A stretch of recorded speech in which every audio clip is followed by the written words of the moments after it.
कहाँ तक हो गया था अपना? अपन गैसेस तक पहुंच गए थे। देखो मिनरल्स कर रहे हैं, है ना? ये चैप्टर सच में बहुत इंपॉर्टेंट है, मतलब I can not emphasize is importance.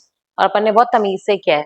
मैंने तुम्हें पहले पहला दिन जो था वो मैंने उस दिन यही बताया था कि तुम्हें एक्चुअली में अपने नोट्स कैसे बनाने हैं। जैसे आयरन है तो आयरन का उसके साथ जो इंडस्ट्री है उसको साथ में लिख लो, ठीक है? तो वो ज्यादा बेनिफिशियल रहेगा। ये खुल क्यों नहीं रहा है, इतना टाइम लगा रहा है? ठीक है, ये अपन ने देख लिया था। आ जाएंगे, हो सकता है आए नहीं, आज मौसम भी तो ऐसा अमेजिंग सा हो रहा है।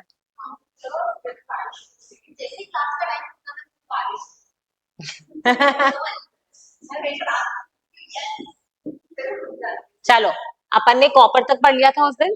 फिर मैंने बोला था कि बॉक्साइट में कल पढ़ाऊंगी, मैंने बॉक्साइट कल पढ़ा दिया था, लेकिन कल अपनी एनसीईआरटी नहीं चली थी, तो बस ऊपर ऊपर से बता देती हूँ। बॉक्साइट, एल्यूमिनियम, ठीक है। उसके बाद इसके डिपॉजिट्स अपन ने देखा था ना कि लोड्स और वेन्स में होते हैं, वो पॉइंट भी यहीं पे ऐड करना है, ठीक है। उसके बाद एल्यूमिनियम का इंपॉर्टेंस अपन ने कल डिस्कस किया था। उसके बाद मैंने बताया था कि मैक्सिमम जो है उड़ीसा में है, ठीक है। और यहाँ पे उड़ीसा की जो लार्जेस्ट ये पंचपाट माली, ये बहुत इंपॉर्टेंट है, कोरापुट डिस्ट्रिक्ट में मोस्ट इंपॉर्टेंट बॉक्साइट डिपॉजिट्स है, ठीक है। जैसे कोदेरमा किसका था? कौन सा थे माइके? हाँ, कोदेरमा माइका, ठीक है। तो वैसे ही इसका उड़ीसा, या अपन ने देखो आयरन में एक पढ़ा था बेलाडिला, कुद्रेमुख, याद आ रहा है? अच्छा, बेलाडिला और कुद्रेमुख पढ़ा था अपन ने आयरन, करेक्ट है। तो कुछ कुछ इंपॉर्टेंट माइंस है वो याद होनी चाहिए। ये क्या है, मैच द फॉलोइंग में तुम इनफैक्ट यूपी पीसीएस, हरियाणा, है ना, एमपी, सबके पेपर्स देखोगे ना, यहाँ पे तुम्हें दिख जाएगा। तो कुद्रेमुख और बेलाडिला किसके लिए है? आयरन के लिए। जैसे कोदेर माँ किसके लिए है? माइका। वैसे इसका कॉपर का बालाघाट, ये याद होने चाहिए, इसमें कोई इफ एंड बट नहीं है, ठीक है। बालाघाट बोलते हैं कौन से मिनरल की बात चल रही है? कॉपर की, ठीक है। वैसे ही इसका पंचपाट माली की अगर बात कर रहे हैं तो किसका है? एल्यूमिनियम बॉक्साइट वाला, ओके। चलो,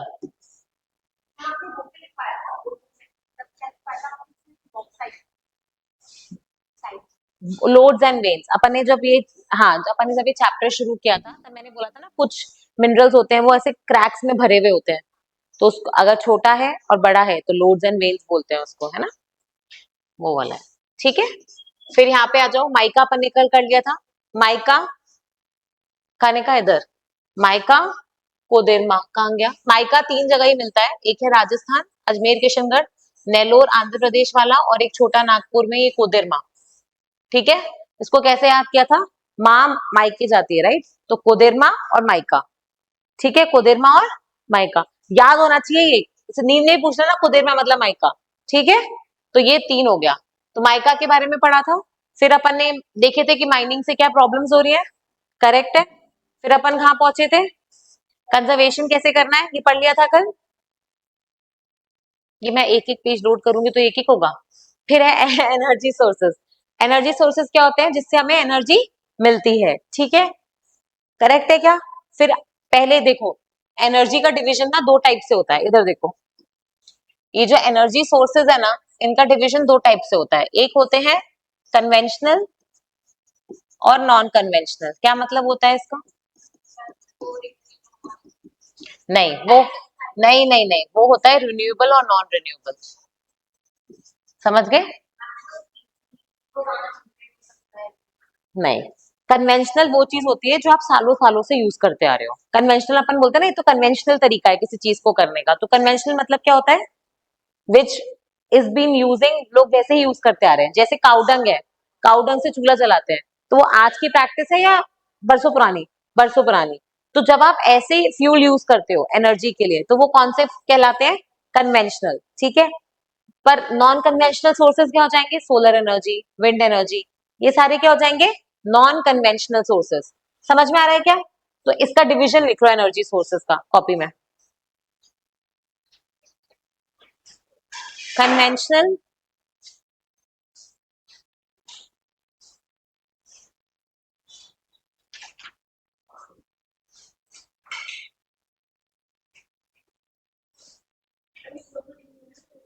हाँ, एनर्जी सोर्सेज का डिवीजन लिखना है, ऐसे लिखो एनर्जी सोर्सेज, ठीक है। एक हो जाएगा on the basis of exhaustibility, कि वो एग्जॉस्ट हो सकता है या नहीं हो सकता, उसके बेसिस पे है रिन्यूएबल और नॉन रिन्यूएबल। और एक है ऑन बेसिस ऑफ यूज, ठीक है, वो हो जाएगा कन्वेंशनल और नॉन कन्वेंशनल, यूज या फिर फैमिलियरिटी। क्लियर है क्या? पता लगे एग्जाम में रिन्यूएबल को ही कन्वेंशनल मान के आंसर लिख के आ गए, तो ये अलग अलग डिविजन है। ये वैसे तुम्हारे उसमें आता है इकोनॉमी में, बट लिख लो यहाँ।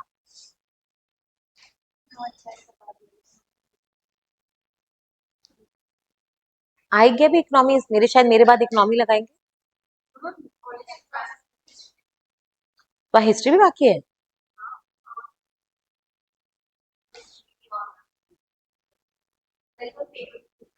गया फिर तो हिस्ट्री बहुत लंबा है, एंशंट, मेडिवल, मॉड,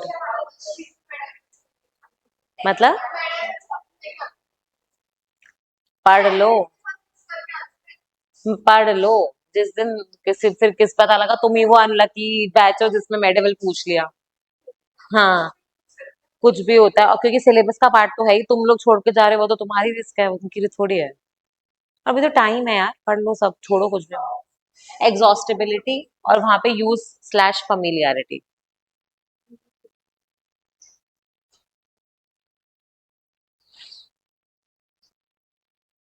तो हिस्ट्री पिछले साल भी तो हुआ था।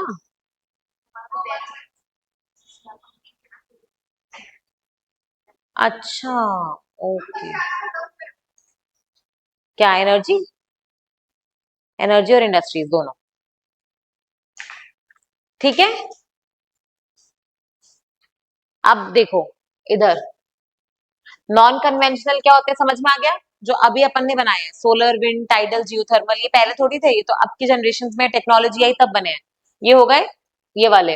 और कन्वेंशनल कौन से हो जाएंगे, ये रहा कन्वेंशनल, कैटल डंक, है ना, पेट्रोलियम, नेचुरल गैस, पेट्रोल, ये सब तो पहले से चल रहा है ना, तो ये सब हो जाएंगे कन्वेंशनल, ठीक है। फिर इसके बाद यहाँ से आ जाओ, कन्वेंशनल सोर्सेज ऑफ एनर्जी में सबसे पहले क्या है, कोयला, ठीक है, कोल। कोल का अपने को पता ही है, थर्मल पावर प्लांट्स बनते हैं इसके, ओके। फिर यहाँ पे आ जाओ, एक मिनट, कोल कैसे बनता है अपन पहले ही पढ़ चुके हैं, यहाँ पे वही बता रहा है, कंप्रेशन हुआ, बरियल हुआ, है ना, फिर लेयर्स बनी, और वैसे डिकेइंग प्लांट मटेरियल था। और अपन ने कोल के इधर देखो ग्रेड्स देखे थे, पीट, लिग्नाइट, लिग्नाइट का मैंने बताया था ना, नेवली और बीकानेर दोनों ऐड कर लेना। फिर यहाँ पे bituminous which is a much better quantity, और ज्यादा क्वांटिटी में यही मिलता है। और फिर लास्ट क्या था, एंथ्रेसाइट, हाईएस्ट क्वालिटी वाला, ठीक है। अपने यहाँ पे गोंडवाना में जो कोल मिलेगा वो सबसे अच्छा वाला कोल होगा, क्योंकि बहुत पुराना कोल है, ठीक है। और गोंडवाना कोल मतलब छोटा नागपुर प्लेटो वाला। तो वहां पे अपन ने कल माइंस लिखी थी, और अपन ने थर्मल पावर प्लांट्स भी देखे थे, तो ये नाम याद होने चाहिए। नेवली कहाँ है, सिंगरौली, ये मैच द फॉलोइंग में बहुत बार आ चुका है। सिंगरौली, कोरबा, तलचेर, बोकारो, झरिया, रानीगंज, है ना इधर। ये असम वाला मत भूल जाना, छुटकू सा उधर, पता लगे दिखा नहीं तो भूल गए, दिग्बोई, ठीक है, नाहर, खटिया, मोरान।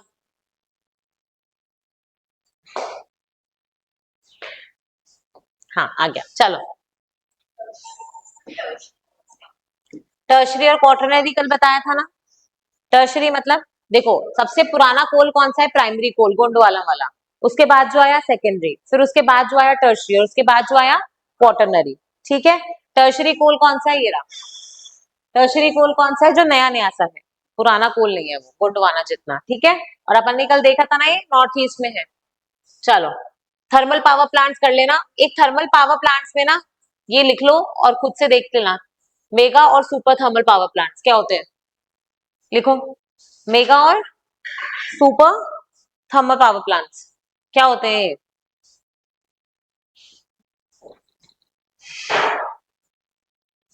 ये इकोनॉमिक सर्वे में ऐसे लिखा होगा कि जैसे कोई सुपर थर्मल पावर प्लांट है, यहाँ पे है, उसका इनॉग्रेशन हुआ, तो पता तो होना चाहिए ना, super thermal power plant normal, एक ये भी होता है क्रिटिकल, क्रिटिकल और सुपर क्रिटिकल। एक मिनट, हाँ, ये लिखो और फिर इसके आगे ऐड करके आना। Thermal power plants, mega, super critical, super critical. क्या होता है ये critical super critical? Critical point पढ़ते थे ना, साइंस था क्या किसी का केमिस्ट्री में? ओके, फिर नहीं पता होगा।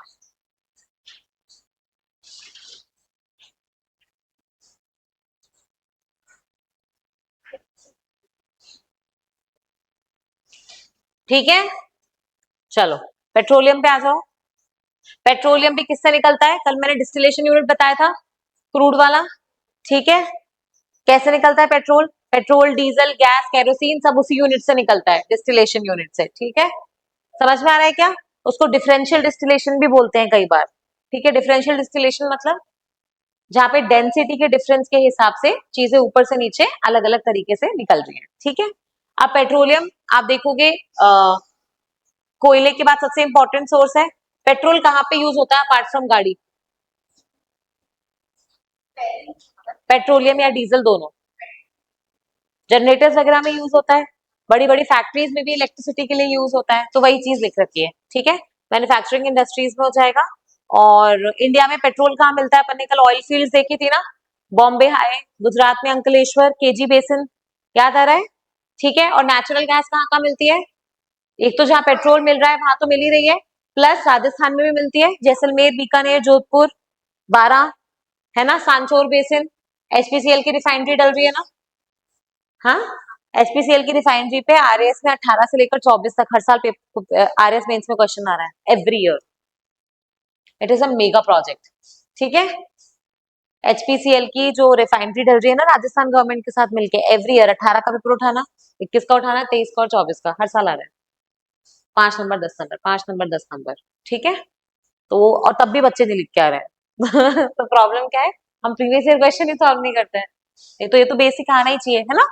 चलो, और ये जो पेट्रोल अपन ने, याद है एक चीज पढ़ी थी, एक होता है एंटीक्लाइन और एक होता है सिंक्लाइन। ठीक है, और इसमें मैंने तुम्हें ये भी कहा था कि ऑयल जो होगा वो ट्रैप होगा पर उसके ऊपर गैस रहेगी, क्योंकि गैस लाइट होती है। कभी भी गैस नीचे नहीं होती, गैस हमेशा ऊपर होती है। ठीक है, और एक अपन ने पोरस और ये भी पढ़ाया था कि मैंने कभी, पोरस और ये परमिएबल, उसमें क्या फर्क होता है? तो मैंने शेल रॉक भी बताया होगा, shale oil, shale rock, shale gas बताया होगा मैंने कि यूएस जो है वो शेल, वो ये टेक्सास वाला ऑयल एक्सपोर्ट नहीं करता, शेल एक्सपोर्ट करता है। क्योंकि मुझे याद है मैंने बताया है ज्योग्राफी में, तो तुम लोग आए नहीं होगे। तो पॉइंट ये है कि पोरस रॉक और परमिएबल रॉक में क्या फर्क होता है?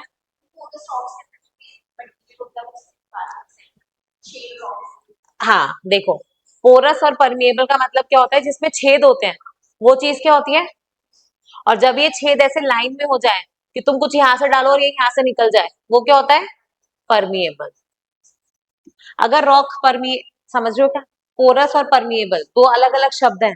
पोरस का मतलब जिसमें गड्ढा है, जिसमें कुछ स्टोर किया जा सकता है। ठीक है, अपना स्पॉन्ज होता है घर में, उसको जैसे किसी चीज के ऊपर रखते हो वो सोक कर लेता है, तो क्यों करता है? क्योंकि वो पोरस है। समझ रहे हो, उसके अंदर छेद है, वो एब्जॉर्ब कर रहा है। करेक्ट है। और परमिएबल क्या होगा? निकल जाए जब वो। ठीक है, तो अपने ये जो शेल ऑयल होता है जो यूएस एक्सपोर्ट कर रहा है, ठीक है, यूएस के पास इतना क्रूड ऑयल नहीं है एक्सपोर्ट करने के लिए, क्योंकि अब जो टेक्सास वगैरह था वहां तो ओल्ड हो गई है वो, जो भी था वहां पे खत्म होने वाला है। तो यूएस के पास क्या मिलता है? शेल रॉक, और उसमें से निकलता है क्या? Shale oil. बहुत इंपॉर्टेंट है, यूपीएससी में 2 साल से लगातार क्वेश्चन आ रहा है। तो शेल ऑयल, शेल ऑयल क्या है?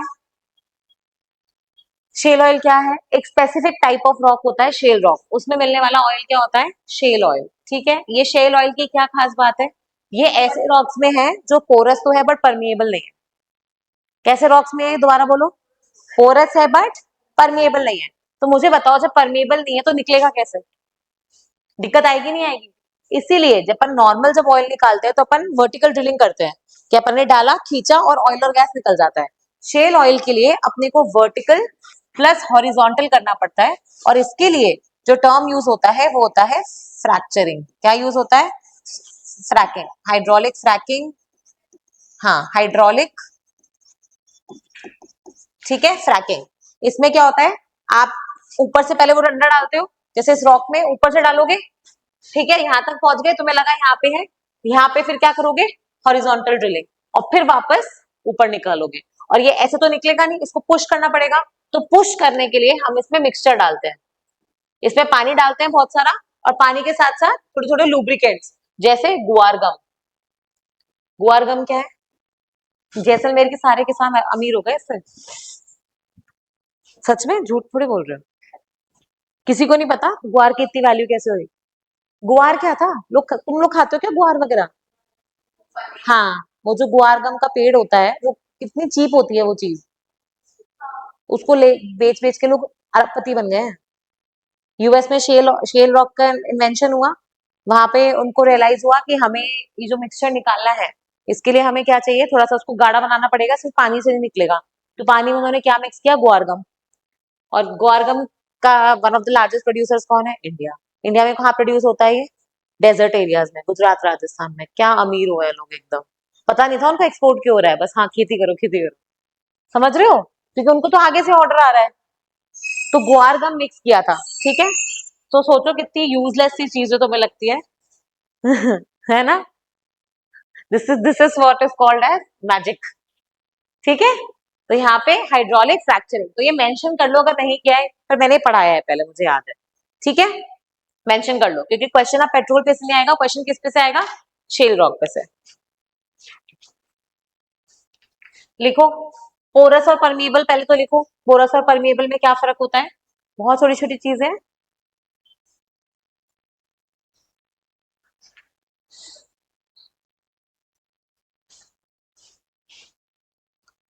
वह हिस्ट्री कब से शुरू हो रहा है?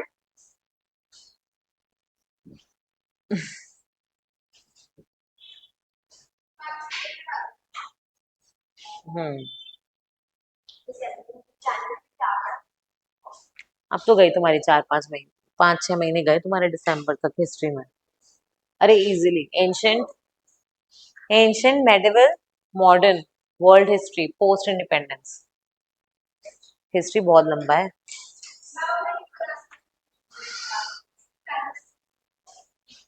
टाइम लगेगा हिस्ट्री में।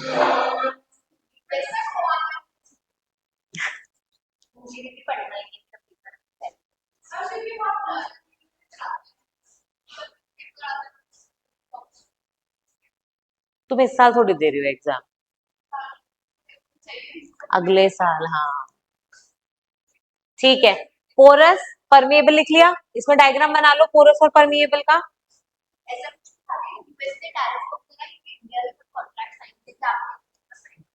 हाँ हाँ, अभी जब वो, अभी वाला नहीं, जब अपने ऊपर 25% टैरिफ लगाए थे, फिर उसको सीधा उसने, एक तो 25% इसलिए लगाया था क्योंकि हम रशिया से क्रूड खरीद रहे हैं, और एक 25% एक्स्ट्रा लगाया था, तो वो 25% रशिया वाला तो हटा दिया था, और जो 25% उसने लगाया था उसमें उसको 18% किया था, तो जो कम किया था उसमें डील यही थी कि आप हमसे शेल ऑयल खरीदोगे। फिर तो वो पूरा मामला ही उल्टा सीधा हो गया, फिर तो उसने ईरान के साथ युद्ध ही कर लिया। क्या? हाँ, टैरिफ इंक्रीज कर रहा है वो, सिर्फ इंडिया पे नहीं, सबके साथ। चलो, पोरस परमिएबल लिखा, डायग्राम जरूर बना लेना। परमिएबल में क्या बनाना है, छेद आपस में मिले हुए हैं, एक सीपिन थ्रू जाएगा। फिर उसके बाद लिखो शेल रॉक, शेल रॉक और शेल ऑयल। शेल रॉक में मिलने वाला ऑयल क्या कहलाएगा, शेल ऑयल। शेल गैस भी निकलती है वैसे ही, क्योंकि ऑयल के ऊपर गैस हो सकती है ना। हाँ, शेल रॉक, फिर उसके shale oil and shale gas, ठीक है। और इसको लिख लो, technique used is fracturing, hydraulic fracking, hydraulic cracking, अलग अलग नाम है इसके, लिख लो जो भी है।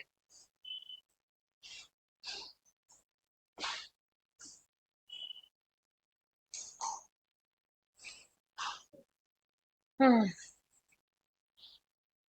ठीक है। Hydraulic, HYDRAULIC, hydraulic, hydraulic fracturing, comma fracking, fracturing, comma fracking, अलग अलग नाम है, मतलब लिख लो। हाइड्रोलिक क्रैकिंग,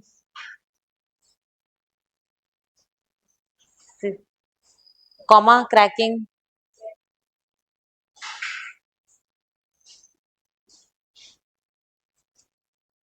कल मेरे पास एक 7th क्लास का बच्चा आया था, दीदी मुझे है ना ग्रेटर देन और एक नहीं 5th क्लास का, ग्रेटर देन इक्वल टू और लेस देन समझ नहीं आ रहा, बोला वो सो क्यूट।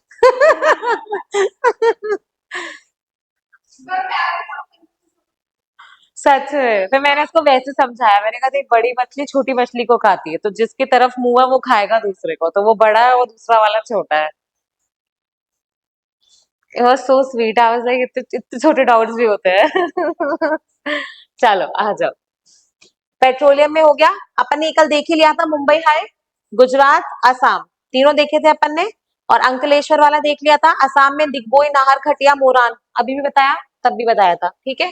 और याद है कल पीएनजी, सीएनजी, पूछ लू, पूछ लू, रट अब देखो मत पुराना। पीएनजी और एलपीजी में क्या फर्क है?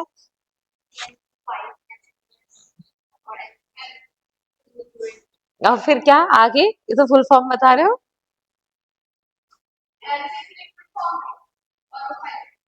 इनके इनका कॉम्पोजिशन भी अलग है ना, लिक्विड पेट्रोलियम गैस का मैंने बोला था कल, ढूंढ के आना। हाँ।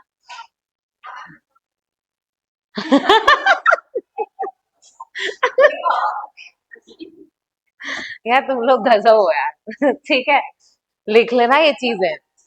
हाँ इसको लिख लेना, ये मैंने बेसिक बता दिया, यहाँ पे स्कीम चल रही है, खुद ही कंफ्यूज हो गए बाद में। ठीक है, हाँ लिख लेना ये। अर्थ गंगा प्रोजेक्ट चल रहा है, मतलब बहुत सारे हैं, पाइप नेचुरल गैस अभी हो जाता है। आप जब पढ़ते रहते हो ना, एक ही फील्ड में रहते हो।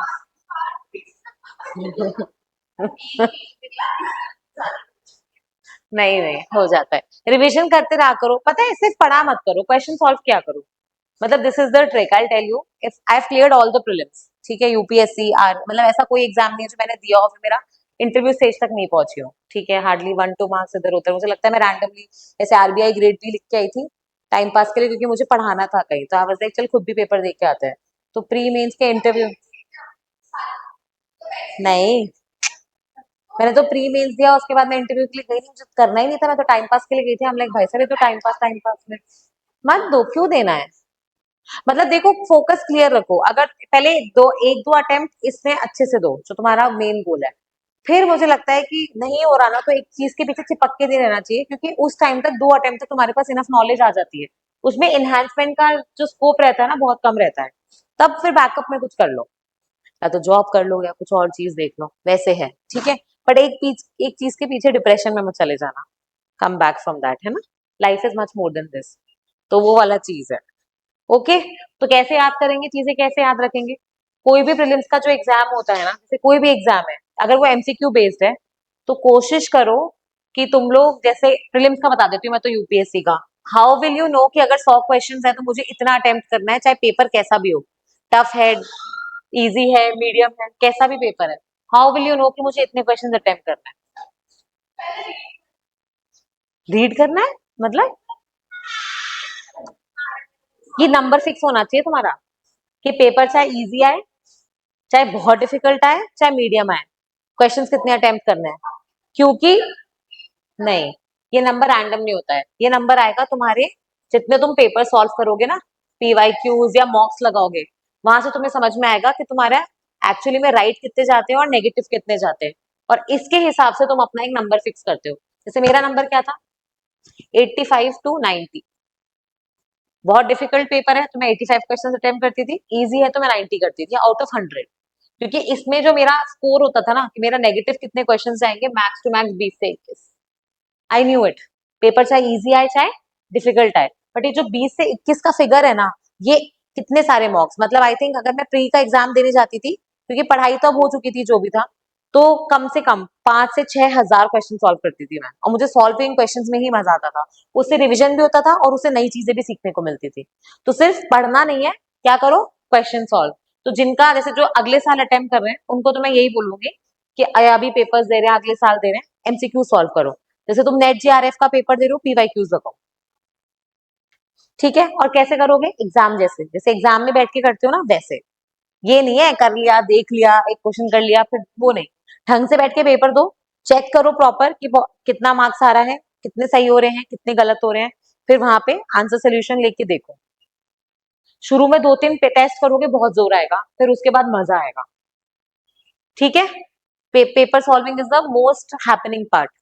मतलब मैं तो, हम लोग ऐसे सर्वेस पे जाते थे, मैं तो सर्वेस पे बैठ के अपना सॉल्व करती रहती थी, पीछे वो मेरे बॉसेस को भी इंटरेस्ट आने लग गया।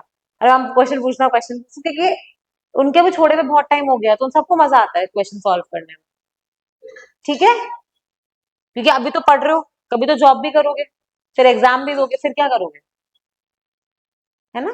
तो दोनों चीजें हैं। ओके, चलो आ जाओ। ये अपन ने कल देख लिया था। अब सुनो, जहां पेट्रोल मिलता है वहां नेचुरल गैस मिलती है नहीं मिलती है? जनरली मिलती है, क्योंकि पेट्रोल के साथ गैस मिलती है। लेकिन गैस अकेली भी मिल सकती है जहां पे पेट्रोल नहीं मिल रहा। एग्जाम्पल राजस्थान। ठीक है, राजस्थान में बाड़मेर संचोर बेसिन में तुम्हें पेट्रोल मिलता है। ठीक है, लेकिन जैसे जैसलमेर में जाओगे, बीकानेर में जाओगे, पेट्रोल नहीं है, सिर्फ नेचुरल गैस है। ठीक है, तो यहाँ पे आ जाओ। मुंबई हाई अपन ने कल देखा था। ये जो जहाँ पे अंकलेश्वर वाला कोस्ट है, Cambay basin, gulf of Khambhat वाला, वो हो जाएगा। और केजी बेसिन वेरी इंपॉर्टेंट।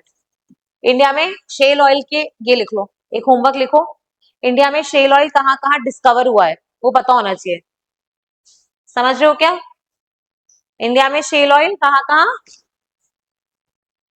कहाँ कहाँ डिस्कवर हुआ है।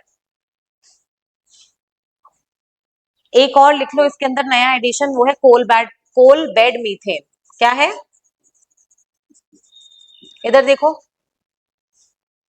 लिखो इसको, क्या बोलते हैं? CBM, coal bed methane. ये नए हैं क्वेश्चन, इनमें से बन रहे हैं। अब ये तो पुराना हो गया ना। कोल बेड मीथेन क्या है ये? आपने कोल कोल कहाँ पे मिलता है, कोयला कहाँ मिलता है, ये बताओ। अरे वो रानीगंज मूवी देखी है क्या तुम लोगों ने, अक्षय कुमार वाली?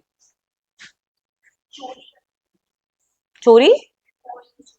नहीं, कोल की चोरी नहीं थी, वो फंस जाते हैं उसमें नीचे माइंस में।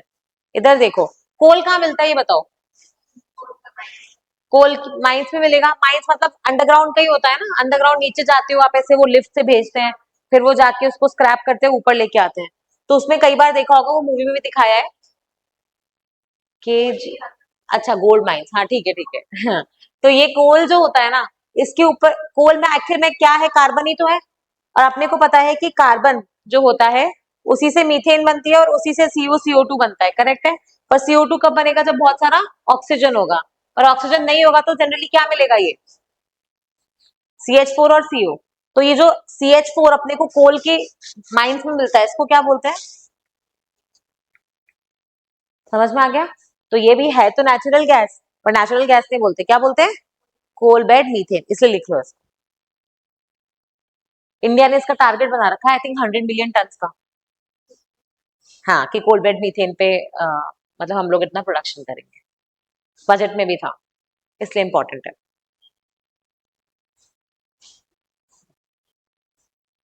कोल बेड मीथेन लिख लो। इसमें लिख लो आगे इंडिया का टारगेट, और जो इंडिया गवर्नमेंट इस पे कर रही है वो लिख लेना, इसमें यहाँ पे मेंशन कर लेना, इकोनॉमिक सर्वे में मिल जाएगा।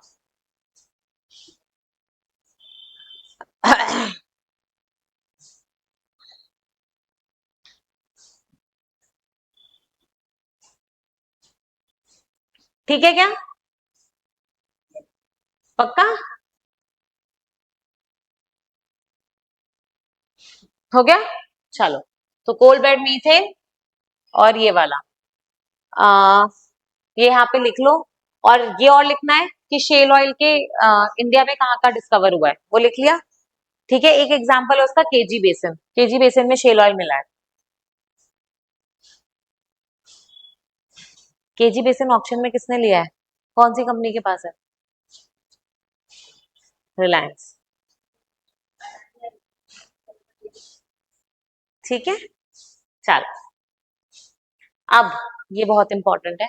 अपने यहाँ पे अभी जब वो पेट्रोल का इन सबके प्राइसेस बढ़ गए थे, तो अपनी सरकार बोल रही थी ना कि हम लोग हर जगह पाइपों से घरों में गैस पहुंचाएंगे।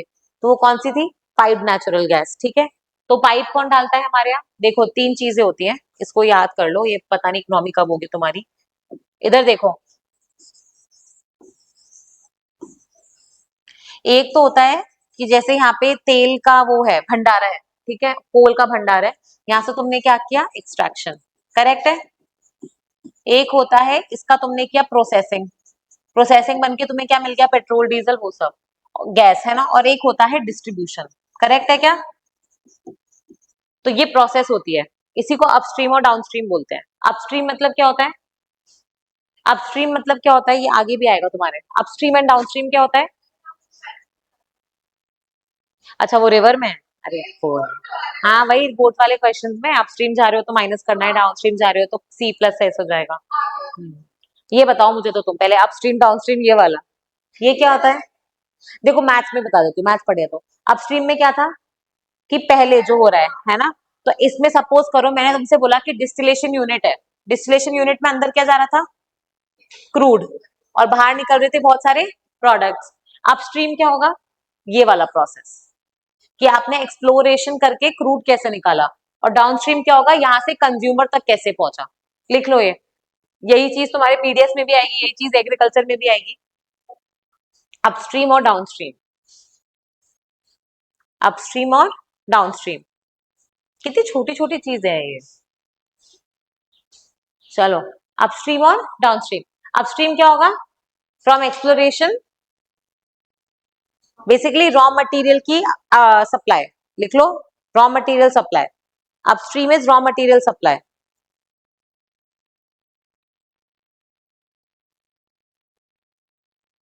रॉ मटेरियल का सप्लाई करना, ठीक है, और डाउनस्ट्रीम इज फाइनल प्रोडक्ट का, फाइनल प्रोडक्ट टू कंज्यूमर्स, ठीक है, समझ में आ गया,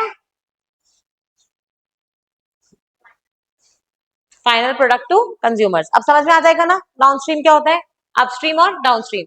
अब मुझे सुनो इधर, सरकार ने क्या बोला कि हम आपके घरों तक पाइपलाइंस डालेंगे, आपने यहाँ पे अपनी कंपनीज के नाम सुने, IOCL, HPCL, BPCL, Oil India Limited, GAIL, ये सब क्या है, ओएनजीसी, ठीक है, अपने यहाँ पे कंपनीज कैसी है, ओएनजीसी जो है ना, ये क्या करती है, एक्सप्लोरेशन, तो ये कहाँ पे आएगी, उधर अपस्ट्रीम में, ठीक है। एचपीसीएल, बीपीसीएल, आईओसीएल, ये सब क्या करती है, प्रोसेसिंग, प्रोसेसिंग मतलब यहाँ पे, ठीक है। और डिस्ट्रीब्यूशन का काम कौन कर रहा है, एक तो ये कंपनीज भी करती है, प्लस गैस का डिस्ट्रीब्यूशन कौन करता है, गेल, गेल का फुल फॉर्म क्या है, गैस इंडिया लिमिटेड, ठीक है, समझ में आ गया।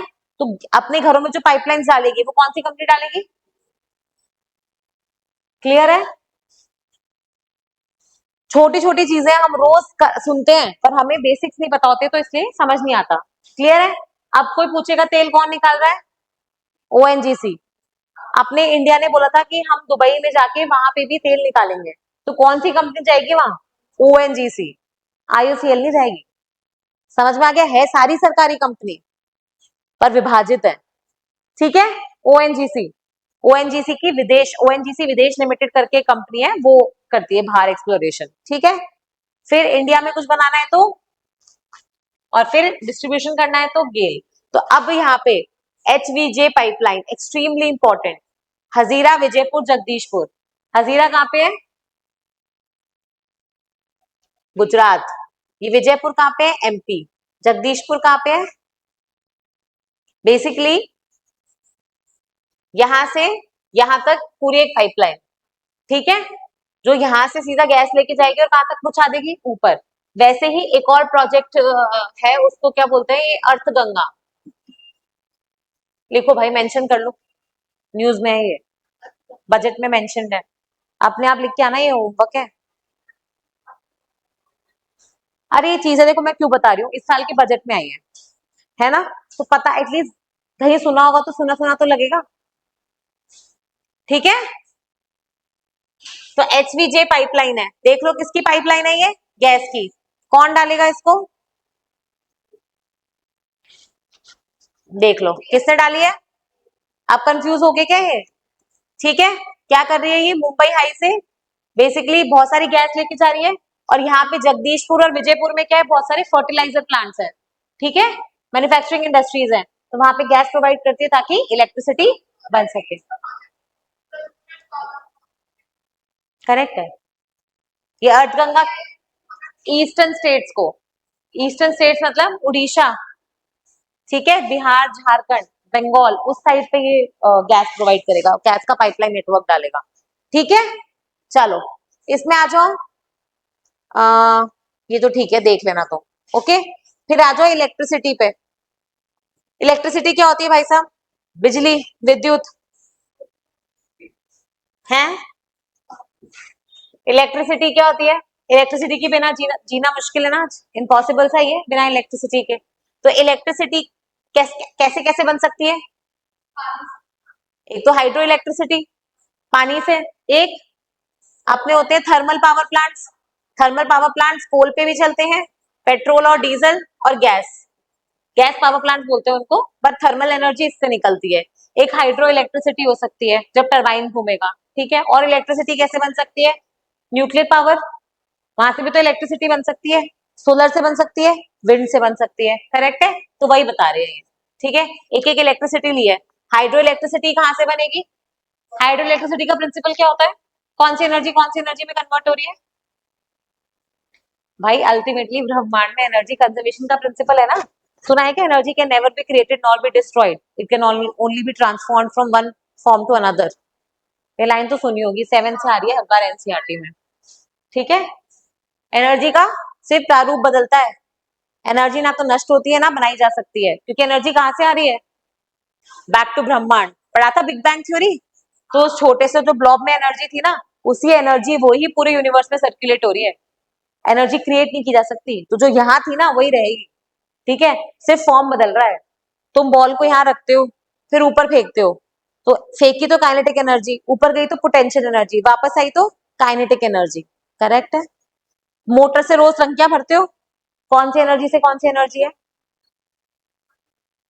मोटर किस पे चल रही है? इलेक्ट्रिसिटी पे। तो इलेक्ट्रिसिटी इलेक्ट्रिकल एनर्जी, और कर क्या रही है वो? पोटेंशियल एनर्जी में कन्वर्ट हो रही है, क्योंकि पानी को ऊपर चढ़ा रही है। समझ में आ रही है? बेसिक चीजें हैं ये, एनर्जी किस फॉर्म में ट्रांसफर हो रही है। तो वैसे ही हाइड्रो इलेक्ट्रिसिटी में कौन सा प्रिंसिपल है? कैसे बनती है हाइड्रो इलेक्ट्रिसिटी? डैम्स होते हैं, अरे लॉजिक, डैम्स होते हैं, डैम्स पे पानी हाइट से गिरता है, और फिर वो कोई टरबाइन रोटर जैसी होती है वो घूमती है, तो पोटेंशियल एनर्जी किस में कन्वर्ट हो रही है? इलेक्ट्रिसिटी में। पोटेंशियल प्लस काइनेटिक, यही तो हो रहा है। पोटेंशियल प्लस काइनेटिक एनर्जी को क्या बोलते हैं? Mechanical energy. कहीं कहीं लिख लो मैकेनिकल, बोलो मैम ने तो पोटेंशियल बताया था। हाँ ये ठीक है, समझ में आ गया क्या? तो hydro electricity, hydro electricity renewable है नॉन रिन्यूएबल है? रिन्यूएबल, ठीक है। ये मत बोलना मैम पानी खत्म हो रहा है, ठीक है। Hydro electricity is a renewable source, ठीक है। इंडिया में बहुत सारे मल्टीपर्पज प्रोजेक्ट्स हैं। अपन ने डैम्स लिखे थे, भाखड़ा नंगल वगैरह, तो सब पे हाइड्रो इलेक्ट्रिसिटी बन रही है, और अपन ने ये पहले ही पढ़ लिया है, ठीक है। स्टेट वाइज लिखे थे अपन ने, स्टेट वाइज लिखे थे अपन ने, याद आ रहा है? फिर आ जाओ थर्मल इलेक्ट्रिसिटी पे। थर्मल मैंने अभी बताया, कोल, पेट्रोलियम और नेचुरल गैस, ठीक है क्या? तुम लोग कहाँ खो जाते हो बीच बीच में, वापस आ जाओ, ठीक है। फिर आ जाओ न्यूक्लियर, ये पूछा जा रहा है। थर्मल पावर प्लांट भी पूछे गए हैं, जो इंपॉर्टेंट वंस है ना, इसमें से इतने सारे याद कर सकते हो क्या? ब्लैक वाले डॉट्स याद कर सकते हो क्या? बहुत सारी हैं, तो कुछ कुछ इंपॉर्टेंट वंस मार्क कर लो, ठीक है, जो पूछी जा रही है। देखो ट्यूटी कौन है तो मुझे याद कराने की जरूरत नहीं है, क्योंकि पता है वो तमिलनाडु में, ठीक है। कुछ नाम बहुत ऑब्वियस है, इधर देखो मैप देखो इधर, ट्यूटी कौन है तमिलनाडु, एक बार सुन लो, ठीक है। नेवली पता है तमिलनाडु। फिर है Kalpakkam, Kalpakkam is extremely important for nuclear power plant, nuclear power plant में एक लगाओ ये कालपक्कम, 7 ही न्यूक्लियर पावर प्लांट है इंडिया में, ठीक है। पहला कौन सा है? नीचे वाले से बता रही हूँ मैं, कालपक्कम, कालपक्कम कहाँ पे है? तमिलनाडु, ठीक है। दूसरा है कायगा, वो कहाँ पे है? कर्नाटका। तीसरा है ये तारापुर, वो कहाँ पे है? महाराष्ट्र। चौथा है काकरापकार, काकरापार वो है गुजरात। पांचवा है रावत भाटा, राजस्थान। छठा है नरोड़ा, यूपी, एक और होना चाहिए, हाँ यहाँ पे। सातवां तमिलनाडु में एक और है कुडनकुलम, यहाँ पे मेंशन नहीं है, हमारी एनसीईआरटी पुरानी है। लिखो भाई, कुडनकुलम बनाए इंडिया और रशिया के साथ, इंडिया और रशिया के साथ मिलकर। अरे लास्ट ईयर प्रेसिडेंट पुतिन आए थे क्या इंडिया? ठीक है, गए थे ना कुडनकुलम में एक और रिएक्टर का उद्घाटन करने। हेडिंग डालो न्यूक्लियर पावर प्लांट्स, उसमें 7 न्यूक्लियर पावर प्लांट्स है। न्यूक्लियर पावर क्या होती है? करते हैं अभी, लिखो पहले फिर बताती हूँ, मुझे लग नहीं रहा अभी ये खत्म हो पाएगा। चलो,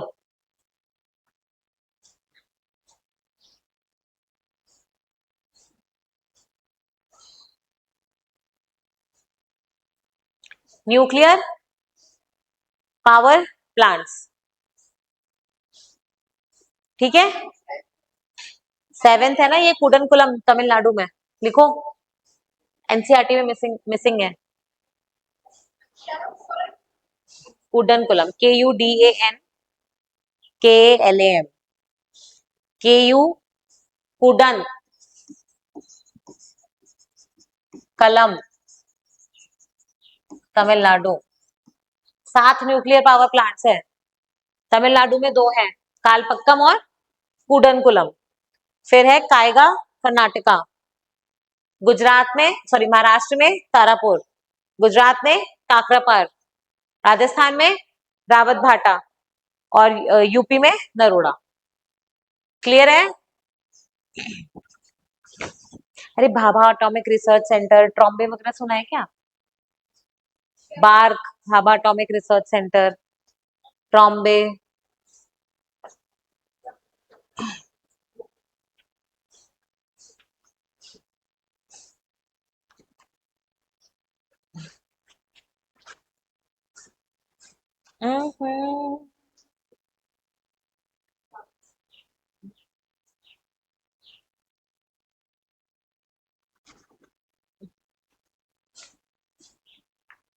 नीला,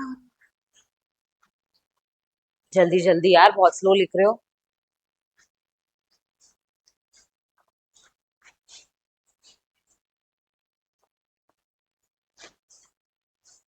इतना स्लो लिखोगे तो यूपीएससी का मेंस ही छूट जाएगा। स्पीड फास्ट फास्ट करो, चलो ठीक है। ये क्या है? Nuclear power plant. अब इधर समझ लो फटाफट, फिर थर्मल पावर प्लांट बता दूंगी। न्यूक्लियर पावर क्या होती है? नाम से बताओ मुझे तो समझ के। परमाणु ऊर्जा है ना ये। क्या होती है न्यूक्लियर? न्यूक्लियस क्या होता है?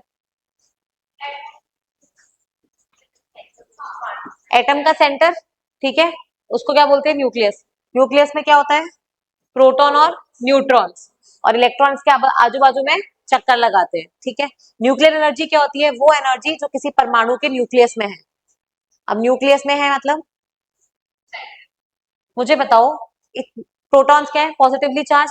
बचपन से ये तो पढ़ा है ना कि पॉजिटिव और नेगेटिव आपस में अट्रैक्ट करते हैं, पर नेगेटिव नेगेटिव और पॉजिटिव पॉजिटिव रिपेल करते हैं। कितनी एनर्जी लग रही होगी इस प्रोटॉन को अंदर घसीट के रखने के लिए? लग रही होगी नहीं लग रही होगी? सारे पॉजिटिव चार्जेस को तुमने एक साथ इतनी सी जगह में क्लम्स कर दिया है। करेक्ट है या नहीं है? पॉजिटिव नेगेटिव नेचुरली आसपास आते हैं, लेकिन पॉजिटिव पॉजिटिव आएगा क्या? नहीं। तो उसको जोड़ के रखने के लिए कोई ना कोई एनर्जी रखनी होगी, उसी को बोलते हैं न्यूक्लियर एनर्जी, ठीक है। न्यूक्लियर एनर्जी 2 टाइप की हो सकती है, एक होती है फिजन, विखंडन, ठीक है, और एक होती है फ्यूजन। समझ में आ रहा है? कौन सी होती है? न्यूक्लियर फिजन और न्यूक्लियर फ्यूजन। क्या अंतर है? फिजन मतलब क्या होता है? टूटना। और फ्यूजन मतलब क्या होता है? बोलते हैं ना फ्यूजन कर रहे हैं डिशेस का, मतलब चीजों को मिला रहे हो। करेक्ट है? फ्यूजन मतलब जोड़ना। तो न्यूक्लियर फ्यूजन एनर्जी कौन सी है? जहां पे जो 2 छोटे छोटे न्यूक्लियस या एटम्स मिलके एक बड़ा एटम बना रहे हैं। और फिजन कौन सी होती है? जहां पे एक बड़ा एटम टूट के छोटे छोटे एटम्स बना रहा है, ठीक है। ये न्यूक्लियर फ्यूजन जो है ना, ये नेचुरली मिलती है तुम्हें। कहाँ पे? सन में। पढ़ा था, याद है? आपने जब यूनिवर्स पढ़ा था, मैंने बोला था सन के अंदर न्यूक्लियर फ्यूजन रिएक्शन हो रही है, जिसकी वजह से टेम्परेचर जाता है 1 billion 10 billion degree Celsius. Correct है? जितने भी स्टार्स है यूनिवर्स में, या जितने भी आपके ये हैं ब्लैक होल्स नहीं, आपके न्यूट्रॉन स्टार्स और वो सब, ठीक है, वहां पे कौन सी एनर्जी है जिससे पूरा यूनिवर्स चल रहा है? न्यूक्लियर फ्यूजन, ठीक है। तो मुझे बताओ, फ्यूजन या फिजन, किसमें ज्यादा एनर्जी मिलेगी नेचुरली? फ्यूजन में। हमेशा ऐसा होगा। हमारे यहाँ पे न्यूक्लियर फ्यूजन के रिएक्टर्स हैं, ठीक है, एक्सपेरिमेंटल रिएक्टर्स हैं। हम इतनी एनर्जी निकाल पाए हैं क्या अब तक? इतनी निकाल लेते तो पूरा वर्ल्ड ही पावर कर देते हैं। तो इसके अपन क्या कर रहे हैं? एक्सपेरिमेंट। तो टोकामाक मुझे याद है, मैंने पढ़ाया है ये, याद है। टोकामाक रिएक्टर्स वो क्या है, न्यूक्लियर फ्यूजन रिएक्टर्स। फिर मैंने यहाँ पे hydrogen plus hydrogen gives you helium बताया था ये, ठीक है। और इसी में फिर आगे क्या निकलते हैं, न्यूट्रॉन्स, ठीक है। फिर ये न्यूट्रॉन्स वापस से रिएक्शन को पावर करते हैं और ऐसे करके न्यूक्लियर फ्यूजन रिएक्शन बनती है। फ्यूजन रिएक्शन और कहाँ पे यूज होती है, हाइड्रोजन बॉम्ब, मैंने ये भी बताया था, ठीक है। ये तो होती है न्यूक्लियर फ्यूजन एनर्जी। लेकिन अपने जो थर्मल पावर प्लांट में यूज हो रही है वो कौन सी है, जो सॉरी थर्मल नहीं, न्यूक्लियर पावर प्लांट में यूज हो रही है वो कौन सी है, फिजन। फिजन में क्या होता है, फिजन में ये होता है, यूरेनियम होता है ना, यूरेनियम, यूरेनियम बहुत बड़ा एटम होता है, आई थिंक 92 है यूरेनियम का। और यहाँ पे 235, 238 आइसोटोप, आइसोबार्स पढ़ाए थे। आइसोटोप्स क्या होते हैं, वो, हाँ, आइसोटोप्स क्या थे ये मैंने तब पढ़ाया था, नहीं वो आइसोथर्म्स थे। आइसोटोप्स क्या होते हैं, आइसोटोप्स मतलब होता है same atomic number but different mass number, ठीक है। एटॉमिक नंबर क्या होता है, ये वाला। मास नंबर क्या होता है, ऊपर वाला, ठीक है। एटॉमिक नंबर मतलब नंबर ऑफ प्रोटॉन्स, और मास नंबर मतलब number of protons plus neutrons. ये लिखना है क्या, ये सब लिखो, फटांग फटांग लिखो। Nuclear, nuclear energy, nuclear energy लिखा, एक तरफ लिखो फ्यूजन और एक तरफ लिखो फिजन। फ्यूजन लिखो, ऐसे बना लो, दो छोटे छोटे एटम्स मिलके बड़ा बना रहे हैं, और वो दो छोटे छोटे एटम्स में लिखो hydrogen. Hydrogen plus hydrogen gives you helium. अरे एच एच ऐसे नहीं लिखते, एच प्लस एच, हाँ, H gives you helium, H E, हाँ, ठीक है। H plus H gives you H E, correct है। और इसके आगे लिखो न्यूक्लियर फ्यूजन में naturally occurs in stars, bracket में sun, H gives you H E, helium, ठीक है। फ्यूजन में, फ्यूजन में क्या लिखेंगे, naturally occurs in stars, bracket में सन लिखो, फ्यूजन, हाँ, नहीं फ्यूजन ही पढ़ रहे हैं, हाँ। फ्यूजन में क्या लिखेंगे, नेचुरली अकर्स इन स्टार्स। अच्छा तुमने अलग अलग बना लिया, ठीक है ठीक है। Naturally occurs in stars, bracket में सन, ठीक है। फिर नीचे लिखो इसमें third point, two smaller atoms combine to form a bigger atom and gives and produce two smaller atoms combine to form a bigger atom। Clear है क्या, and gives you lot of energy, gives you lot of energy। The amount of energy produced in fusion is greater than fission। The amount of energy produced in fusion is greater than fission। Fission की spelling है FISSION,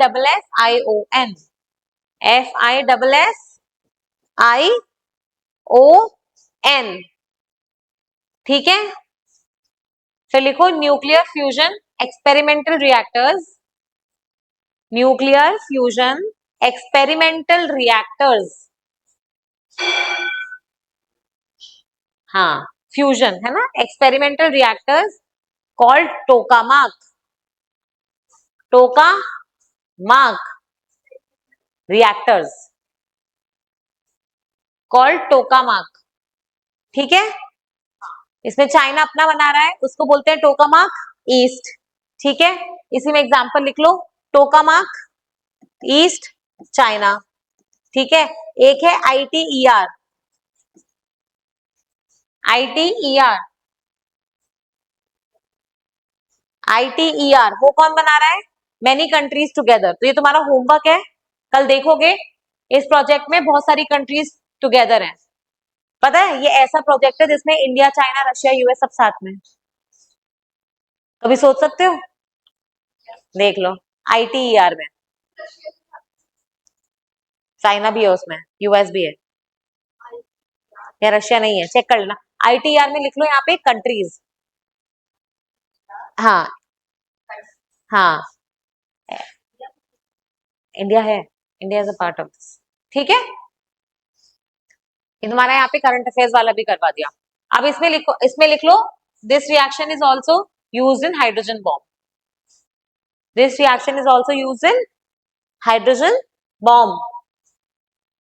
Hiroshima जो Nagasaki पे bomb गिरे थे, वो fusion वाले नहीं थे, वो फिजन वाले थे। Also use in hydrogen bomb, hydrogen bombs. ठीक है क्या? चलो नेक्स्ट, सन में फ्यूजन होता है,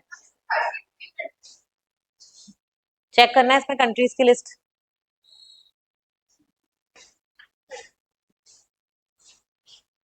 मेन मेन कंट्रीज पता होनी चाहिए, तुमसे कोई ये नहीं पूछेगा कि इसमें यूक्रेन है या नहीं है। समझ में आ गया क्या? चलो अब फिजन लिख लो। न्यूक्लियर फिजन में एक तो वो डायग्राम बना लो, ये बड़ा गोला गिव्स यू टू छोटा गोला। बड़ा गोला क्या है? Uranium, uranium. और छोटे गोले, छोटा गोला क्या है? बेरियम, बी ए, बेरियम। और दूसरा वाला है क्रिप्टॉन, के आर। कहाँ लिखे? ऐसे फिजन में ये ऐसे, ये है यूरेनियम, ये है बेरियम, ये है क्रिप्टॉन। ठीक है, यहाँ एक मिनट,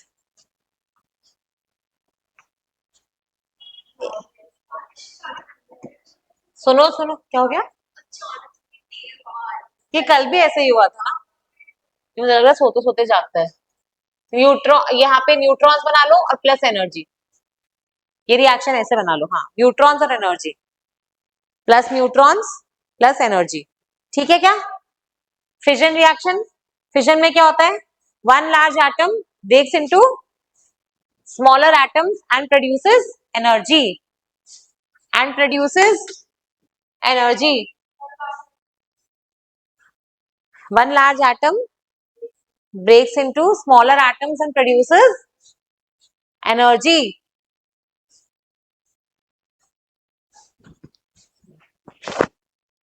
ठीक है,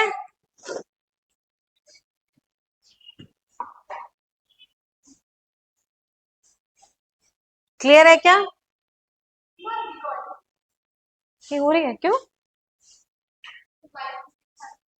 अच्छा ठीक है, अब इसमें लिख लो uranium, barium, krypton, neutron, energy बना लिया। ठीक है, और इसमें लिखो reaction used in nuclear power plants, reaction used in nuclear power plants.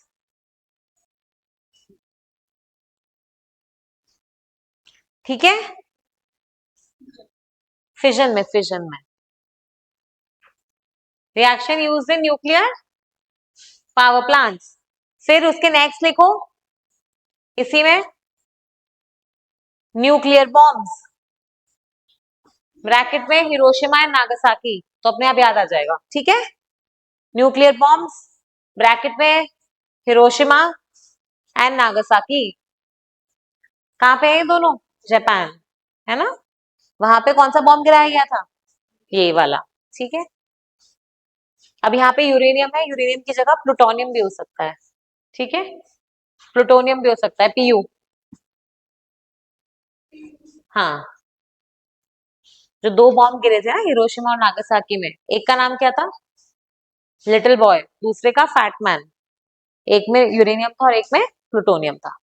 ठीक है, चलो, और यही है पावर प्लांट्स जो अपन एक्चुअली में पढ़ते हैं। करेक्ट है क्या? Okay, amazing. बाकी न्यूक्लियर पावर प्लांट्स की फंक्शनिंग पढ़ लेना। 3 स्टेज इंडिया का एक प्रोजेक्ट है, यहाँ पे मेंशन कर लो होमवर्क, या तो ये साइंस एंड टेक में कवर करेंगे जो फैकल्टी आएंगे। हाँ, इसमें होमवर्क लिख लो, क्योंकि इसमें है और चीजें, पर वो तुम वहां पढ़ोगे। यहाँ पे लिख लो 3 stage, 3 stage nuclear energy programme by Homi Bhabha, by doctor Homi Bhabha. 3 stage nuclear energy programme by doctor Homi Bhabha, जिनके नाम पे भाभा एटॉमिक रिसर्च सेंटर है, BARC। हाँ वही होमी के बाबा यही है। He was a nuclear scientist। ठीक है,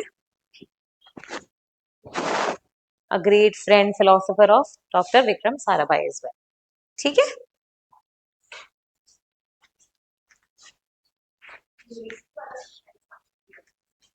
किसका?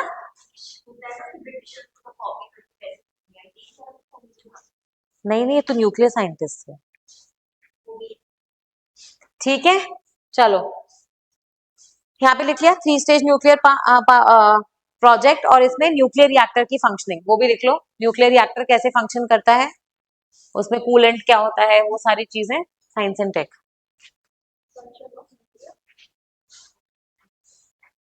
फंक्शनिंग ऑफ न्यूक्लियर रिएक्टर्स, ठीक है, उसमें कूलेंट क्या होता है, फ्यूल कौन सा लगेगा।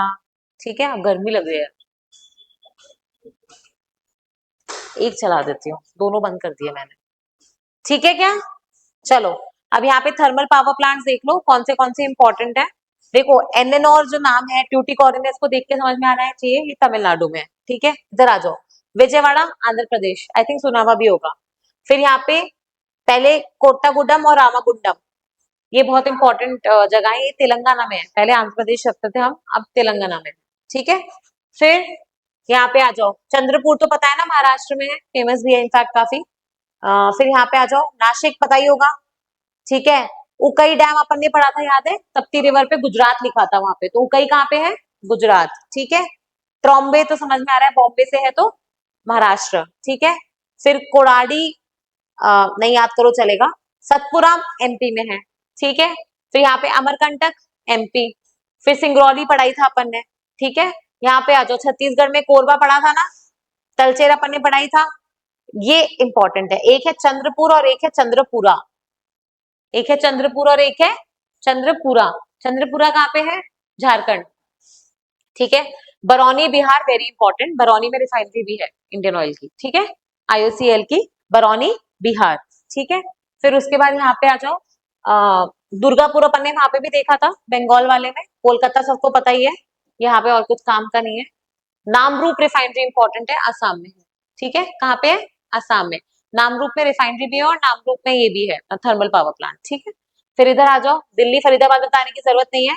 ठीक है, ये परीचा और पंकी, ये दोनों यूपी में है, ये पता होना चाहिए, परीचा और पंकी। ठीक है, फिर इसके बाद यहाँ पे अहमदाबाद, ठीक है, साबरमती पता ही होगा, है ना, गांधीनगर पता ही है, बस इसमें ये इंपॉर्टेंट है। तो हो गया थर्मल पावर प्लांट्स। ओके, नहीं नहीं ये मत लिखो, ये सिर्फ मैंने मैप समझा दिया, तुम लोग देखोगे नहीं, मुझे पता है इतनी लॉट्स देख के। नहीं इंपॉर्टेंट सबसे नहीं है, मैं बस बता रही हूँ कि चंद्रपुर और चंद्रपुरा अलग अलग है। ठीक है, ओके। अब यहाँ पे लिखा है non conventional sources of energy, जो अपन ने पढ़ लिया है। नॉन कन्वेंशनल कौन से सोर्सेज होते हैं, जो अभी आए हैं, जो पुराने जमाने से लोग नहीं यूज कर रहे थे। इसमें सबसे पहले क्या लिखा है, न्यूक्लियर और एटॉमिक एनर्जी। अब न्यूक्लियर एटॉमिक एनर्जी का अपन ने पढ़ लिया, फ्यूजन भी है और फिजन भी है। अपने यहाँ पे एनर्जी किससे निकल रही है, फिजन से। ठीक है, वहां पे आपका फ्यूल कौन सा होता है, यूरेनियम। पर इंडिया का जो 3 स्टेज न्यूक्लियर प्रोजेक्ट है ना, उसमें अपन लोग, इंडिया में यूरेनियम नहीं मिलता है। ठीक है, यहाँ पे हेडिंग डालो यूरेनियम डिपॉजिट्स इन इंडिया, और लिख के आओगे खुद से, यूरेनियम डिपॉजिट्स इन इंडिया। ठीक है, होमवर्क है ये। अरे मिलते हैं, प्रोडक्शन नहीं हो रहा है इतना वैसे। यूरेनियम डिपॉजिट्स इन इंडिया, हमें 6 टन चाहिए और अगर 4 किलो मिल रहा है, फिर नहीं है ना सफिशिएंट, वो है। ठीक है, तो nuclear deposits in, uranium deposits in India. ठीक है, तो इंडिया का जो इधर देखो 3 स्टेज प्रोजेक्ट है ना, वो इसीलिए ही है, पहली स्टेज, दूसरी स्टेज, तीसरी स्टेज। इंडिया में क्या मिलता है, यूरेनियम नहीं मिलता तो थोरियम, थोरियम से लेकिन डायरेक्टली न्यूक्लियर एनर्जी निकालना काफी डिफिकल्ट है। ठीक है, तो हमने ये होमी बाबा जी ने क्या किया, अ ब्रिलियंट साइंटिस्ट, उन्होंने बोला इंडिया का एक 3 स्टेज प्रोग्राम बनाते हैं न्यूक्लियर एनर्जी का, कि शुरू की जो स्टेज है ना, वो तो यूरेनियम से चलेगी, लेकिन बाद में अपन लोग यहाँ पे पहुंचते पहुंचते क्या यूज कर रहे हैं, थोरियम।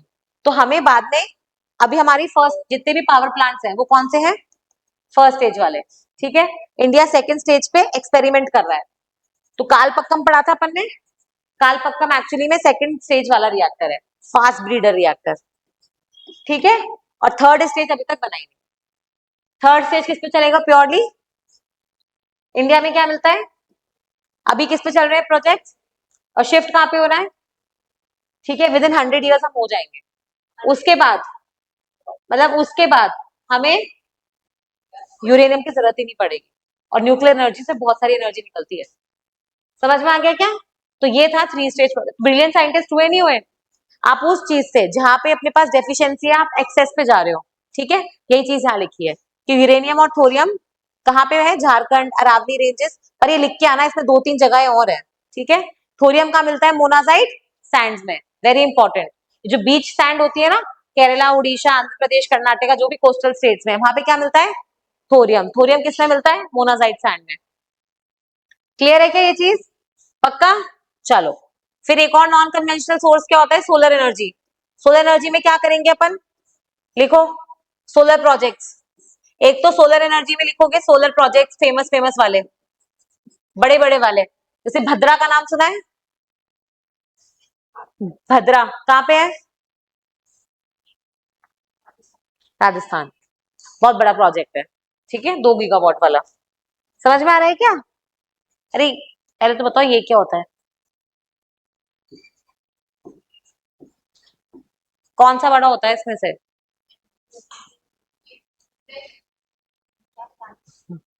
मेगावाट और गीगावाट होता है ना।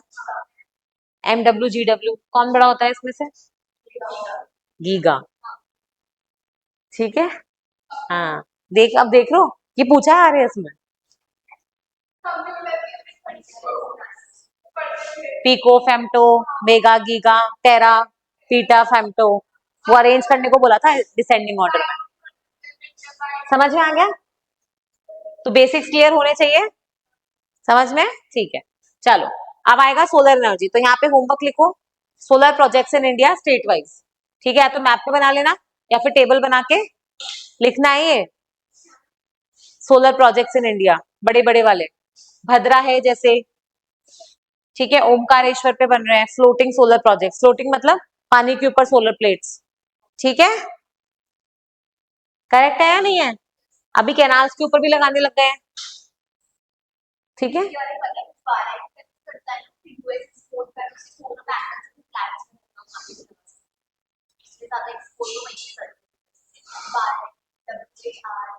अच्छा, वारी, वारी, वारी जो प्रोजेक्ट है, वारी, ओ गॉड, ये तो टूट ही गई या नहीं टूटी? How do I know? चलो, हाँ,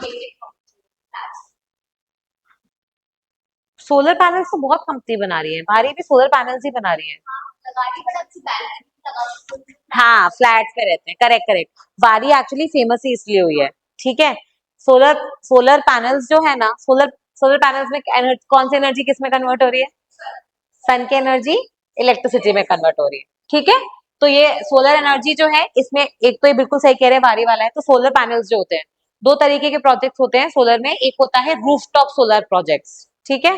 जो सरकार का पीएम सौर्य हर घर बिजली स्कीम नहीं चल रही है, वो आपके रूफटॉप सोलर पे अगर लगाते हो तो उसमें आपको यूनिट्स में कंसेशन मिलता है, ठीक है। बिजली का बिल कम आएगा, ठीक है। और सरकार सब्सिडी दे रही है कि आप लगाओ तो हम आपको थोड़ा पैसा दे देंगे, ठीक है, वहन कर लेंगे आपकी कॉस्टिंग। और एक होते हैं कमर्शियल प्रोजेक्ट्स, जो बड़ी बड़ी बिल्डिंग्स और कमर्शियल उसमें लगते हैं, ठीक है। तो वो चीज हो गई। तो अपने को एक तो सोलर प्रोजेक्ट्स इंडिया का मैप या फिर टेबल बना के स्टेट वाइज लिख लेना, जो बड़े बड़े प्रोजेक्ट्स है, 2 गीगावाट के, 1 गीगावाट के, 1.5 गीगावाट वाले। समझ में आ रहा है क्या? एक इसमें लिख लेना डिसेंडिंग ऑर्डर में स्टेट्स की रैंकिंग, कौन सी स्टेट कितना प्रोड्यूस कर रही है और क्या रैंक है, इकोनॉमिक सर्वे में है इस बार, ठीक है। वहां से लिखोगे डेटा, ठीक है। अब मुझे बताओ, इधर सोलर एनर्जी जो है हर जगह मिलती है क्या? नहीं, पर ट्रॉपिकल कंट्रीज में मिलेगी, क्योंकि हमारे यहाँ पे सर्दी भी होती है तो भी सूरज तो आता है हमारे यहाँ। हमारा यूएस जैसा हाल तो नहीं है ना कि एक एक महीना सूरज ही नहीं आया, हमारे यहाँ सर्दी भी है तो भी सूरज आता है। तो ट्रॉपिकल कंट्रीज में सबसे ज्यादा पोटेंशियल रहता है सोलर एनर्जी का, ठीक है। फोटोवोल्टिक टेक्नोलॉजी होती है ना, पीवीसी सेल्स बोलते हैं, पीवीसी सोलर पैनल्स बोलते हैं, तो फोटोवोल्टिक टेक्नोलॉजी होती है ये। और ऑब्वियसली अगर आप सोलर ले लोगे तो क्रूड पेट्रोलियम पे आपका डिपेंडेंस कम हो जाएगा। इलेक्ट्रिक व्हीकल्स, अगर इलेक्ट्रिक व्हीकल्स को क्या चाहिए, इलेक्ट्रिसिटी। अभी इलेक्ट्रिसिटी वो कहां से ले रहे हैं, घरों में अपन प्लग लगा देते हैं, वो प्लग में इलेक्ट्रिसिटी कहां से आ रही है, पावर प्लांट से, थर्मल वाले। अगर थर्मल पावर प्लांट्स की जगह वो सोलर से आने लग जाए तो बिजली अपने आप कम हो जाएगी, नहीं हो जाएगी, ठीक है। तो अभी ये चल रहा है, ओके। फिर आ जाओ विंड पावर, बड़े बड़े टर्बाइन्स देखे हैं, करेक्ट है। विंड पावर क्या होती है, विंड पावर में क्या कन्वर्जन हो रहा है, विंड एनर्जी का, मैकेनिकल एनर्जी का इलेक्ट्रिसिटी में, ठीक है, कन्वर्जन हो रहा है। इसमें क्या होते हैं, ये विंड टर्बाइन्स, ठीक है। विंड एनर्जी कहाँ पे मिलनी चाहिए सबसे ज्यादा, विंड कहाँ पे बहेगी, अरे हल्की हवा बहेगी तो टर्बाइन घूमेगी क्या, नहीं, तो तेज हवा होनी चाहिए। तो तेज हवा कहाँ मिलती है, माउंटेन्स, करेक्ट है। और कोस्टल एरियाज, बीचेस पे बहुत तेज हवा होती है ना, और डेजर्ट्स, ठीक है। तो यहाँ इन जगहों पे क्या होता है, हवा तेज होती है। आपको एक मिनिमम स्पीड चाहिए हवा की, तभी तो इतना बड़ा बड़ा रोटर घूमेगा, ये ऐसे घूम जाएगा क्या, कतई ना घूमे, ठीक है। तो यहाँ पे देख लो, तो यहाँ पे भी वही करना है, जैसे सोलर पावर का लिखा है, यहाँ पे भी लिख लो, डिसेंडिंग ऑर्डर में स्टेट्स लिख लो, इंडिया का टोटल प्रोडक्शन लिख लेना, इकोनॉमिक सर्वे में है ये। Swejal has stopped writing, Swejal is like इतना होमवर्क नहीं लेता। इसमें लिखो टोटल प्रोडक्शन ऑफ इंडिया, ठीक है। फिर उसके बाद स्टेट्स वाइज डिसेंडिंग ऑर्डर, और बड़े बड़े विंड प्रोजेक्ट्स, तीनों चीजें होनी चाहिए कॉपी में, ठीक है क्या। तो यहाँ पे देख लो, आंध्र प्रदेश, कर्नाटका, गुजरात, केरला, महाराष्ट्र, लक्षद्वीप। अब समझ में आ गया कि यहाँ पे विंड फार्म्स क्यों होंगे, या तो डेजर्ट होगा, या कोस्ट होगा, या फिर माउंटेन्स होंगे, ठीक है। और यहाँ पे जैसलमेर क्यों है, और नागरकोइल तमिलनाडु में है, ये लिख लो, नागरकोइल के आगे तमिलनाडु, भूल जाओगे फिर। नागरकोइल कहाँ पे है, तमिलनाडु,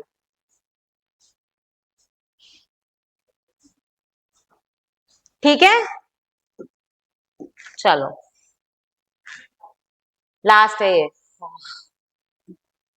बायो, मुझे लगा था ये आधे घंटे में कंप्लीट हो जाएगा। चलो, बायोगैस। बायोगैस क्या होती है, ये तो कल समझाई है मैंने। बायोगैस क्या होती है, जो गैस, देखो वर्ड को ब्रेक करो, मैं हमेशा बोलती हूँ बायो प्लस गैस। बायो मतलब क्या होगा, नहीं नहीं, बायोलॉजिकल थिंग्स, बायोलॉजिकल ऑर्गेनिजम्स, ठीक है, और उससे निकलने वाली गैस, ठीक है। तो बायोलॉजिकल थिंग्स क्या हो जाएगी, जैसे काउडंग। काउडंग को आपने देखा होगा गांव वगैरह में, वो ऐसे एक घर टाइप का बनाते हैं, उसके अंदर वो काउडंग को रखते हैं, और फिर उसका डिकम्पोजिशन होता है, उसकी रिएक्शन रिएक्शन होती है, तो आपको क्या मिलती है, मीथेन, करेक्ट है ना। उसी को बोलते हैं बायोगैस। कल अपन ने देखा था ना, बायोगैस और नेचुरल गैस दोनों में क्या होती है, मीथेन, ठीक है। तो वही है बायोगैस, ठीक है। पर बायोगैस क्या होती है, बायोलॉजिकल, तो ये ऑर्गेनिक होगी, इनऑर्गेनिक होगी, ऑर्गेनिक, यही चीज है, ठीक है। तो ये क्या है, ह्यूमन वेस्ट, एनिमल वेस्ट, जो अपना कचरा वचरा आता है ना, उससे भी बना सकते हो आप बायोगैस, ठीक है। और बायोगैस प्लांट्स भी बना रहे हो, सरकार की इनफैक्ट स्कीम आई है 5000 सीबीजी प्लांट्स बनाने की, ठीक है। तो यहाँ पे लिख लो स्कीम्स बायोगैस के लिए, या तो यहाँ पढ़ लेना, या इकोनॉमिक्स में पढ़ लेना, या सर्वे से पढ़ लेना, जहां से मनो वहां से ले लेना, ठीक है, पर पढ़ना है।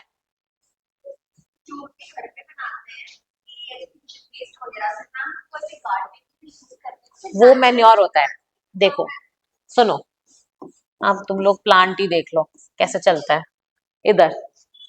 सपोज करो तुम्हारे पास घर का वेस्ट है, ठीक है, और तुम्हारे पास काउडंग वगैरह है, तुम क्या करते हो, यहाँ डालते हो, ठीक है। फिर ये यहाँ पे कोई तो प्रोसेस होती है, रिएक्शन होती है, ऊपर से क्या गैस लाइट होगी तो ऊपर से निकलेगी, तो यहाँ से तो निकलेगी बायोगैस, और नीचे जो बच जाएगा ना, वो होता है मेन्योर फर्टिलाइजर, इसको तुम खेत में मिला देते हो, या गार्डनिंग वगैरह जो करते हो उसमें डाल देते हो, ठीक है।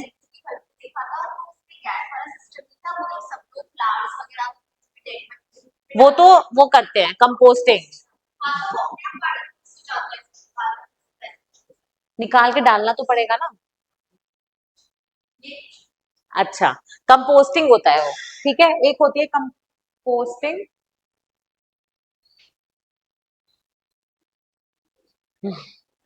एक होती है कंपोस्टिंग और एक होती है वर्मी कंपोस्टिंग।